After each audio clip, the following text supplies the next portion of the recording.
Well, I got another coat of primer on. It looks a little better. Clean up this joint here a bit. Most of the pinholes are gone. I still got some bumpiness from the dots of glue.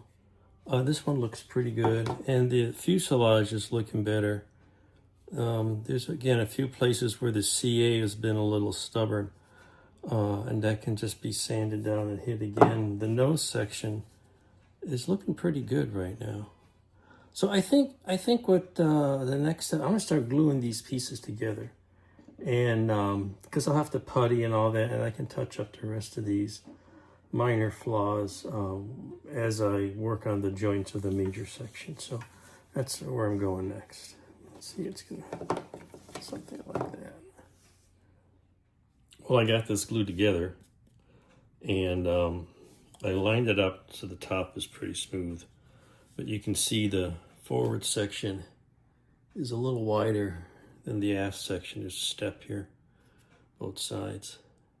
So out comes the Dremel, and we're gonna try to blend that together, and then we'll have to rescribe all those lines. Oh boy. Well, got that much shaved down. Still kind of a bump, but I think I don't want to go any further and lose more of the tile pattern. So sanding stick, and we'll go to town there, see how we can blend that in.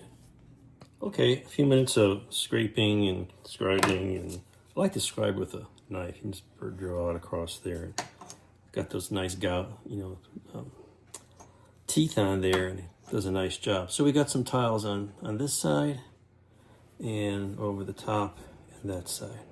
Now I think to protect these, I'm gonna put some tape on there and putty up that gap. And here's what that looks like. You just put tape so you don't muck up all your engraving you just did, or panel lines if it's in the kit, and put the putty in that gap, and let that set up. We'll take tape off and see what we got. Or maybe you do a second layer, because this tends to shrink a little bit, especially in a deep hole like that.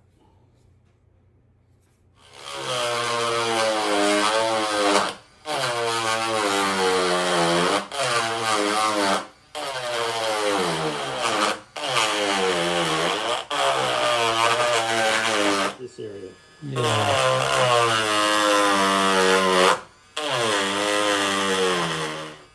That should be good. Well, after all that mess, I got this half cleaned up. You can see it's shaved to nice flat. All that excess is gone. I ground it out, then I went and did the wet sanding, and did that in another room. Same thing on this side. You can see a little chunk missing here. This actually was missing out of the box. It was just in the bag, and pieces got jammed on it. And but I also managed to drop it on the floor while I was sanding it, and a chunk fell off because it hit the tile floor and it disappeared somewhere. So I will have to rebuild that with 2-part putty, maybe the old CA and baking soda. Can build up stuff that way. So yeah, and they kind of fit. There's a little locator pin here. It goes together like that. It's the back one is a little larger diameter, but not terribly. So it is what it is. So anyway, maybe if I put a spacer in there, that might help a bit. We'll see.